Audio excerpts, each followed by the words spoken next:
কৰিছে কেনেকৈ বহিব লাগে আপুনি বহি লওক হয় স্যাৰ মনত কৰি ঠিক আছে পাৰিছা তুমি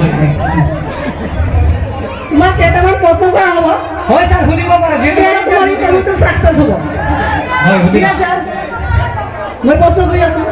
তুমি কৰ বাহিন্দা হয় মই অসমৰ বাহিন্দা তেতিয়াহ'লে কোৱাচোন অসম বুলিলে কি বুজায় অসম হৈছে এটা ডাঙৰ হিৰতি গাই গাইটোৰ আগফালটো থাকে অসমত আৰু পিছফালটো থাকে নতুন দিল্লীত অসমৰ মানুহে গাইটোক ভাল ভাল খাদ্যবোৰ খুৱায় আৰু গাইটোৰ পিছফালতে ওলোৱা গাখীৰ মাখনবোৰ নতুন দিল্লীৰ মানুহে ভোগ কৰে ইয়াকেই অসম বুলি কোৱা হয় পাৰিছা হয় মই পাৰো বহুত পাৰো তেতিয়াহ'লে গণতন্ত্ৰ কাক বোলে গণতন্ত্ৰ হৈছে এটা যন্ত্ৰ যিটো যন্ত্ৰৰ দ্বাৰা চৰকাৰী ধনমূহ তন্ত্ৰ মন্ত্ৰ কৰি লুটি নিজৰ পকেটত ভৰাই লোৱা হয় পাৰিছা বহুত পাৰিছা হয় প্ৰথম বিশ্বযুদ্ধ কেতিয়া হৈছিল এইটোতো এটা চিম্পুল প্ৰশ্ন প্ৰথম বিশ্বযুদ্ধ দ্বিতীয় বিশ্বযুদ্ধৰ আগত হৈছিল বহুত ধুনীয়া বহুত পাৰিছা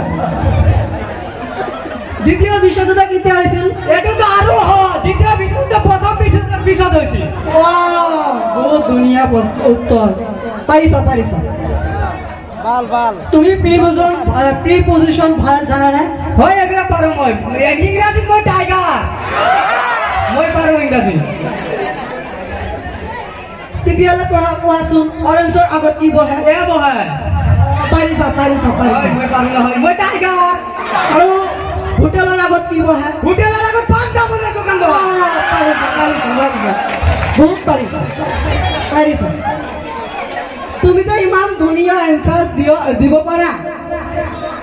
তোমাৰ ভৱিষ্যতে পঢ়া শুনা কৰি কি হ'বা মোৰ ডাঙৰ এটা সপোন মই ভৱিষ্যতে দুটা সন্তানৰ দেউতা হ'ম